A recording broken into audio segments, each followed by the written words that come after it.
Guys আমি বাজার থেকে বাড়ি ফিরছিলাম, তো এই রাস্তা দিয়ে আমি বাড়ি ফিরি, ঠিক আছে। এটা হচ্ছে পেছনে আমার শিমুলপুর আনন্দপাড়া নরহরি বিদ্যাপীঠ, এটা আমার স্কুল। ছোটোবেলায় আমি এই স্কুলে পড়েছি, অনেক স্মৃতি আমার এই স্কুলের প্রত্যেকটা স্যার ম্যাডামদের প্রতি আমার মানে কি বলবো গাইস, অত্যন্ত ভালোবাসা ছিল, আছে, থাকবে, ঠিক আছে। প্রচুর স্মৃতি এই স্কুলে আমার, ভীষণ মানে কী যে ভালোবাসার একটা স্কুল আমার জীবনে আমি যতগুলো স্কুলে পড়েছি তার মধ্যে থেকে সব থেকে প্রিয় এবং ভালোবাসার জায়গা ছিল আমার এই স্কুলটা। এরপরে আরও অন্য স্কুলে পড়েছি, এই স্কুলে পড়ার আগেও অন্য স্কুলে পড়েছি, কিন্তু তারপরেও এই স্কুলটাই আমার কাছে বেস্ট, ঠিক আছে। এটাই আমার সব থেকে প্রিয় স্কুল, আর এই স্কুলের সঙ্গে হাজারো স্মৃতি জড়িত আমার।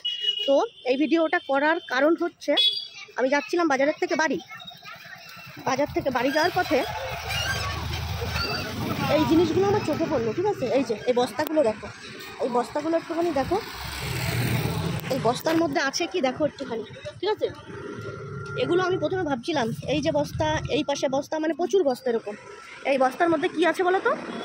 এই বস্তার মধ্যে আছে ফোনের দোকানের নোংরা জিনিসপত্র, মানে অপ্রয়োজনীয় জিনিসপত্র। এই যে এটা দেখে আমি এই কারণেই বুঝতে পারলাম, কারণ আমার নিজেরও ফোনের দোকান, যার কারণে ওই যে দেখো গ্লাস, চার্জারের খাপ, ভাঙা গ্লাস, মানে দুনিয়ার খারাপ জিনিস। ওর মধ্যে কিন্তু গ্লাসও আছে, মানে বাচ্চাদের পায়ে লাগলে তার পাটা কেটে যাবে, তার একটা ইঞ্জেকশন নিতে হবে, তার ডাক্তারের কাছে নিয়ে যেতে হবে, প্রচুর ক্ষতি হবে এই জিনিসের উপরে যদি কারোর পা পড়ে। তারপরেও একটা স্কুলের সামনে এই নোংরা ব্যাগগুলো, বা এরকম বিষাক্ত একটা ব্যাগ যার মধ্যে ফোনের গ্লাস, ভাঙা গ্লাস, ফোনের আবর্জনা জিনিসপত্র, ফোনের দোকানের জিনিসপত্র, ব্যাগ দেখে আমি একদম শিওর, কারণ আমার নিজেরও ফোনের দোকান, যার কারণে আমি চিনতে পেরেছি। তো ভাবো যে মানুষের রুচিবোধটা আজকে কোথায়, মানুষ কোনো জঙ্গলে ফাঁকা জায়গায় তো ফেলেই, মানে আমাদের এই রাস্তায় মানে নোংরার জন্য হয়তো বিখ্যাত হবে, মানে এই পরিমাণে নোংরা ফেলে মানুষ, এই পরিমাণে মানে এত দুর্গন্ধ, এই রাস্তা দিয়ে তুমি গোবরডাঙ্গা যেতে পারবে না, খালি গন্ধেরও গুতায়।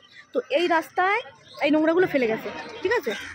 আর তোমরা একটুখানি ভাবো যে মানুষের রুচিবোধ আর মেন্টালিটি আজকে কোথায় গিয়ে ঠেকেছে। এই পাশে একটা স্কুল, হাই স্কুল একটা, এখানে ওই পাশে আবার একটা প্রাইমারি স্কুলও আছে, সেই স্কুলের সাইডে এই নোংরা, কাঁচ ভাঙা, ফোনের গ্লাস ভাঙা, দুনিয়ার নোংরা ফেলে গেছে। এর উপর যদি কোনো বাচ্চার পা পড়ে তাহলে কিন্তু সেই বাচ্চাটা পাটা কেটে যাবে। মানে মানুষের আজকে বিবেক বোধ কোথায় সেইটা একটুখানি ভাবো। মানুষ নোংরা ফেলে কেন ফেলবে, এরকম রাস্তাঘাটে নোংরা কেন ফেলবে? সে একটা নির্দিষ্ট জায়গায় ফেলুক, বাড়িতে নিয়ে গিয়ে আগুন দিয়ে পুড়িয়ে দিক, তা না, একটা স্কুলের সামনে এই নোংরাগুলো ফেলানো আমার চোখে পড়েছে। আমি তার জন্য আজকে এই ভিডিওটা করলাম। এটা রাস্তায় ফেলাটা একদমই উচিত না, আমি তারপরেও করলাম, কারণ একটা স্কুলের সামনে ভাই কোন মানুষটা এই ধরনের মানে খারাপ কাজটা করতে পারে? মানুষের রুচিবোধটা কোথায়? যে ব্যক্তিটা এই ব্যাগটা ফেলেছে তার একটুখানি বিবেকে বাঁধলো না যে একটা স্কুলের সামনে এরকম নোংরা ফেলে যাচ্ছে, এর মধ্যে কাঁচ ভাঙা, যদি কোনো বাচ্চা এর উপরে পাড়া দেয়, তার যদি পা কেটে যায়, তার দায় কে নেবে? মানে একটুখানি ভাবো যে মানুষ আজকে মানে এই যে শীতকালে শীত পড়ে না, বৃষ্টির দিনে বৃষ্টি হয় না, কেন জানো? এই ধরনের মানে মানুষের পৃথিবী ভরে গেছে, যাদের মধ্যে কোনো বিবেক নেই, কোনো মনুষ্যত্ব বোধ নেই, কিছু নাই। এদের কারণে শুধুমাত্র এই পৃথিবী ধ্বংস হয়ে যাবে আর কয়েকদিন পরে, বিশ্বাস করো। এই যে একটা নোংরা ব্যাগ, এর মধ্যে ফোনের গ্লাস, আবারও তোমাদের দেখাচ্ছি, একটু দেখো, ফোনের গ্লাস এর মধ্যে ভর্তি নোংরা ফোংরা। এই যে আর একটা ব্যাগ ওই সাইডে আরও আছে। তো এই ব্যাগগুলো কোন মানসিকতার মানুষ এখানে ফেলতে পারে একটা স্কুলের সামনে, যার উপরে মানে পা পড়লে তার হাত পা কেটে যাবে, তার ডাক্তারের কাছে নিতে হবে, টিটেনাস দিতে হবে, জানি না আর কত কী হবে। তো মানুষের রুচিবোধটা কতটা ঘৃণা আর কতটা মানুষ এখন মানে বিবেকহীন, সেটা একটুখানি ভাবো যে স্কুলের সামনে কাচের ব্যাগ ফেলে যাচ্ছে, ফোনের গ্লাস, ভাঙাচোরা এইসব ফেলে যাচ্ছে, বুঝতে পারছো?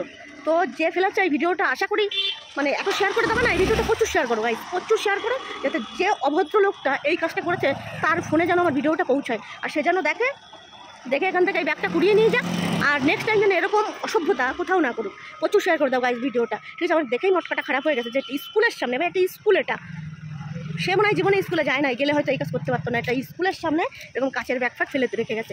ভিডিওটা প্রচুর শেয়ার করো গাইজ। আমি মুখ খারাপ করবো না বলে আর বেশি কিছু বললাম না, নাহলে আমার আরেকটু বলতে ইচ্ছা করছিল, ঠিক আছে।